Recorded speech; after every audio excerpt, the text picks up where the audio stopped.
예, 월요일 개인적으로도 이 시간이 굉장히 기대됩니다. 이종우의 특별한 시선, 이종우 주식평론가 오셨습니다. 어서 오십시오. 네, 오늘 이제 2300선, 코스닥은 800선 회복 시도하고 있습니다. 사실은 뭐 그동안 하락한 거에 비하면 성에 안 차지만 그래도 이제 최근에 좀 지난주 회복 국면이 나타났는데요. 추가적인 반등 가능성 혹은 2300, 800선 위로 올라와서 안착할 가능성 어떻게 보세요? 예, 그 종합주가 지수를 기준으로 해서 우리가 보게 되면 네. 그 2250부근에서 일단 바닥은 만들었다라고 네. 볼 수가 있고요. 지금은 보게 되면 이제 그 박스권의 상단이 얼마인가 하는 것을 이제 계속해서 확인해가는 그런 작업이 진행이 되고 있다라고 볼 수가 있습니다. 제 개인적인 생각은 그 지난주에 말씀드렸던 것처럼 주가가 위에 그 상단이 대체적으로 2,400포인트 이런 정도에서는 좀 거기까지는 좀 이루어질 수 있지 않겠느냐라는 생각이 듭니다. 그래서 추가적으로 주가의 상승이 일단 그 좀 더 진행이 될 가능성이 높다라고 보이고 있고요. 다만 보게 되면 2,250에서 바닥을 찍고 그 다음에 주가가 지난주 내내 올랐고 오늘도 보게 되면 오르고 있지 않습니까? 그렇지만 그 주가의 상승 속도나 이런 것들은 그렇게 그 빠르거나 이러지는 않은 것 같아요. 그러니까 지지난주에 저점을 만들었을 때 주가가 2,240이었고요. 그 다음에 7일 연속 상승했는데 주가가 한 50포인트 정도 올랐거든요. 그러니까 전체적으로 보게 되면 2% 정도 오른 건데 바닥에서부터 오른 거를 따지게 되면 그 강도가 그렇게 강하지는 않다는 생각이 듭니다. 그래서 앞으로 상단을 확인하는 그런 작업이 계속 진행이 되겠지만 그 진행 속도 자체가 그렇게 빠르지는 못할 것 같다라는 생각이 듭니다. 대체적으로 보게 되면 세 가지 요인 정도가 지금 주가의 상승의 속도를 좀 늦추는 그런 역할을 하고 있다라고 볼 수가 있는데요. 우선 보게 되면 경기가 둔화되고 금리는 반대로 상승하고 이러는 형태로서 바뀌지 않겠느냐라고 하는 것에 대한 우려, 이런 부분들이 지금 계속되고 있는 상태니까 이런 그 공포에서 일단 벗어나지 못하는 상태고요.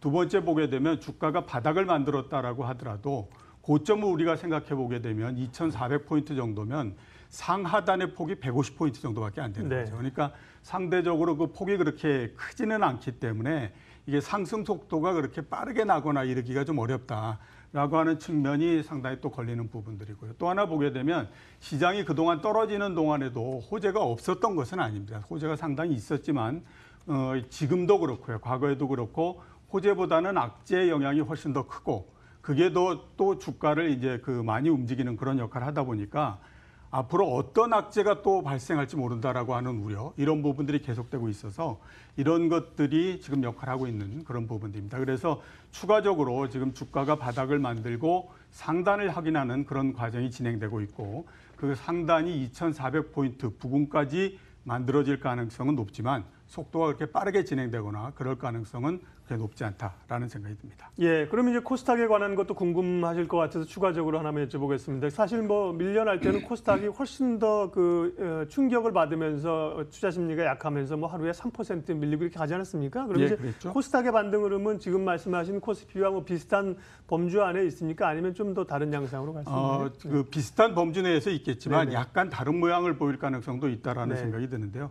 가장 일단 그 우리가 생각을 해봐야 될 부분들이 중소형주가 어떻게 될 것인가 하는 부분들입니다. 그러니까 여태까지 우리가 그 지난주를 포함해서 8월 달에 주가가 바닥을 치고 상승하고 하는 과정은 대부분이 다 보게 되면 대형주를 중심으로 해서 계속해서 이루어지는 형태였는데 이제 대형주들이 1차적으로 어떻게 보게 되면 순환매가 마무리가 되는 그런 국면에 들어가 있기 때문에 앞으로 만약에 이런 매매의 형태가 중소형주로 넘어가거나 이런 형태가 되게 되면 상대적으로 코스닥이 코스피보다는 훨씬 더 우세한 그런 형태가 될 가능성이 있다라고 볼 수 있겠죠. 코스피를 2,400 정도 상단으로 잡으셨다면 지금 이제 반등이 좀 약했다. 대략 한 2% 말씀하셨는데 지금 2,300과 2,400의 100포인트를 그냥 단순 계산하면 한 4% 정도 상승 여력이 있단 말이죠. 그러면은 조금 숨통은 트인 거 같습니다. 이제 좀 그럼 매수를 조금 더 늘려도 되는 구간인가요?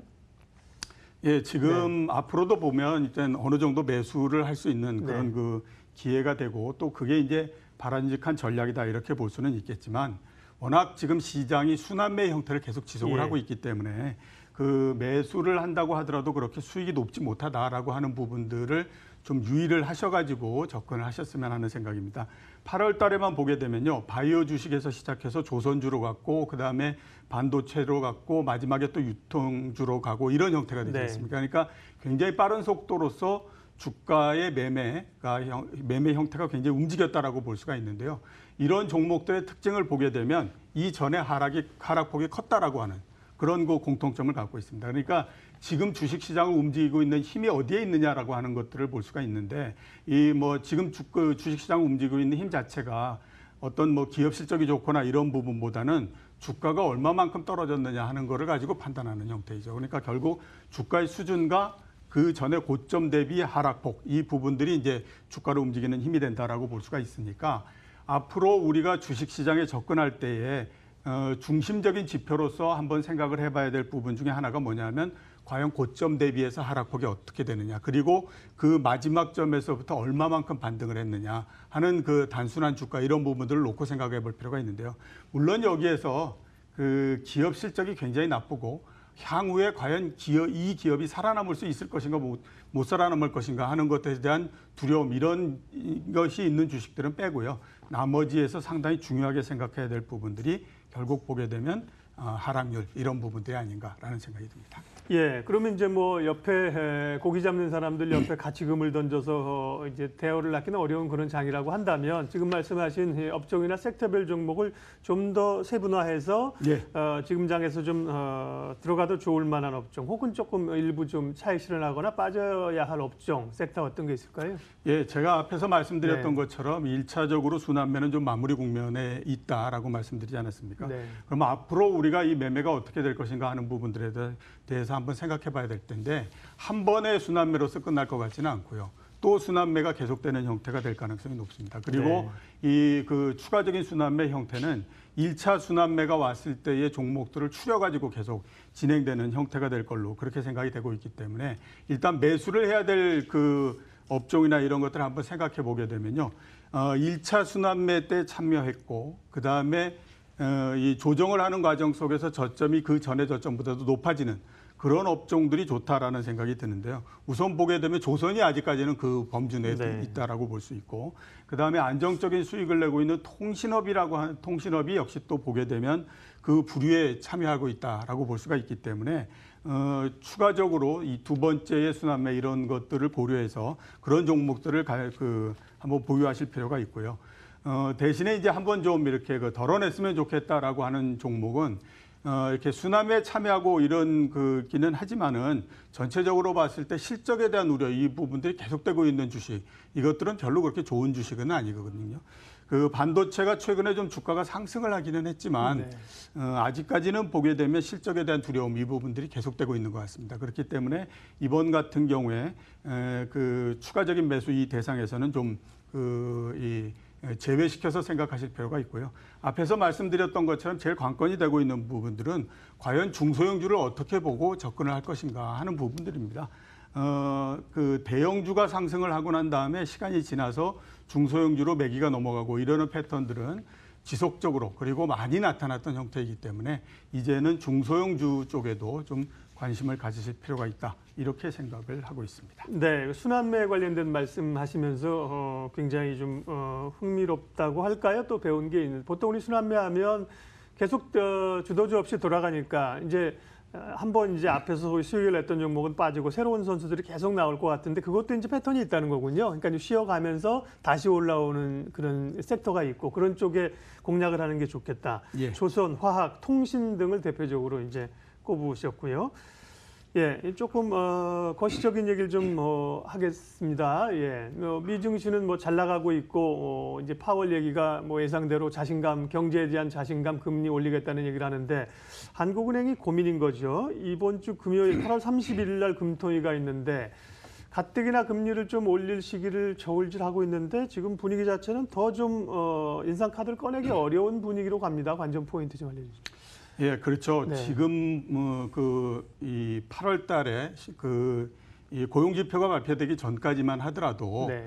8월 금통위원회에서 아마 금리를 인상하지 않겠느냐라고 하는 그 생각들이 굉장히 많았습니다. 네. 그 이제 생각을 만든 기저를 보게 되면 우리나라의 그 한국은행이 움직이는 패턴을 보게 되면 소수 의견이 나오고요. 그 소수 의견에 참여하는 사람이 좀 더 많아지고 난 다음에 금리를 올리더라. 네. 그렇기 때문에 대체적으로 보게 되면 그 8월 달 정도에는 금리를 올릴 수 있는 그런 그게 되지 않겠느냐라는 생각을 했었는데요.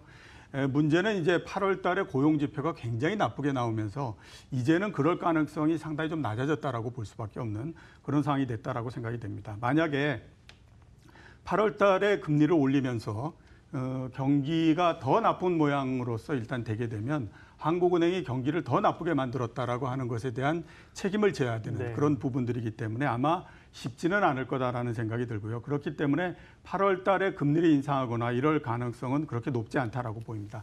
결국 보게 되면 그 금리를 인상하느냐 안 하느냐보다도 더 우리가 관심을 가져야 될 부분들은 한국은행이 현재 우리나라의 경제를 어떻게 보고 있느냐 하는 부분들로서 일단 초점을 맞춰야 될 필요가 있는데요. 코멘트하는 과정 속에서 고용 부진 이런 부분들에 대해서 아마 얘기를 할 겁니다. 그게 일시적인 현상이다. 그리고 지금 이제 앞으로 고용 이런 부분들이 잠재 성장률이 하락하는 과정 속에서 불가피한 부분이다라고 얘기를 하게 되면 연내에 그 금리를 인상할 가능성 이런 부분들은 계속 살아있다라고 볼 수가 있습니다. 대신에 그냥 고용 부진에 대해서 굉장히 걱정하는 형태로서 끝나게 되면 연내에 금리 인상이나 이럴 부분들은 사실상 물 건너갔다라고 보시는 게 맞을 것 같고요. 또 하나 우리가 생각해야 될 부분들은 이제 신흥국에 대한 부분들입니다. 네. 이 리스크에 대해서 한국은행이 방어를 하겠다라고 하는 의지를 보일 경우 이렇게 되게 되면 아마 10월 달 정도에 금리를 인상할 가능성이 높다라고 봐야 되죠. 왜냐하면 그 원화나 이런 것들을 강세로서 갖고 와야 되고 그러기 위해서는 또 금리를 인상하고 이래야 될 부분들이 있으니까 결국 포인트로서 봐야 될 부분들은 고용을 어떻게 보느냐. 그다음에 또 신흥국 리스크에 대해서 어떻게 생각하고 있느냐 하는 것들을 좀 고려를 하셔야 된다라고 생각이 됩니다. 예. 투자자들이 생각해야 될 타고 넘어가야 될 걱정의 담벼락이 워낙 많아서요. 미중 예. 무역 갈등부터 해서 변수는 굉장히 많은데 그 얘기 가운데 몇 개 좀 추려보겠습니다. 8월 말을 보내고 이제 9월을 맞으면서 핵심적으로 좀 포커스를 맞춰야 될 변수 몇 개만 압축해 주세요. 예, 그 앞에서 말씀드렸던 네. 것처럼 이제 순환매 부분이니까 순환매 따라갈 것인가 말 것인가 하는 부분들 네. 굉장히 중요하다라고 봐야 되고요. 그 다음에 좀 전에 말씀드렸던 것처럼 한국은행이 어떻게 경제를 보느냐 하는 부분이고 한번 크게 우리가 생각해야 될 부분들 중에 하나는 신흥국의 통화 가치가 앞으로 어떻게 될 것인가 하는 부분들입니다. 그 인도가 그 1달러당 70루피 위로 올라가서 사상 최저가 됐고요. 그 다음에 지난주에 보게 되면 브라질 헤아라가 1달러당 4헤아를 넘었습니다. 그러니까 네. 지금 보면 터키가 문제가 생겼지만 그 이후에 잠잠한 것 같아도 여러 신흥국들의 통화가 계속해서 절하가 되면서 문제가 상당히 좀 이렇게 계속 잠복이 되면서 커지고 있는 그런 상태이기 때문에 이런 부분들이 언제 어느 때 어떤 형태로서 문제가 될 것인가 하는 부분들에 대해서 굉장히 관심을 가지셔야 될 것 같고요. 아마 이런 부분들은 우리나라 주식시장에도 앞으로 보게 되면 상당히 부담이 되는 요인이 될 가능성이 높으니까 좀 주의를 하셨으면 하는 생각이 듭니다. 네, 월요일 날 매일 듣는 이종우의 특별한 시선, 이종우 주식평론가 함께했습니다. 고맙습니다. 예, 지수는 일단 조금 2,300 그리고 코스닥 800에서의 바로 뚫지 못하는 부담감들을 좀 나타내고 있고요.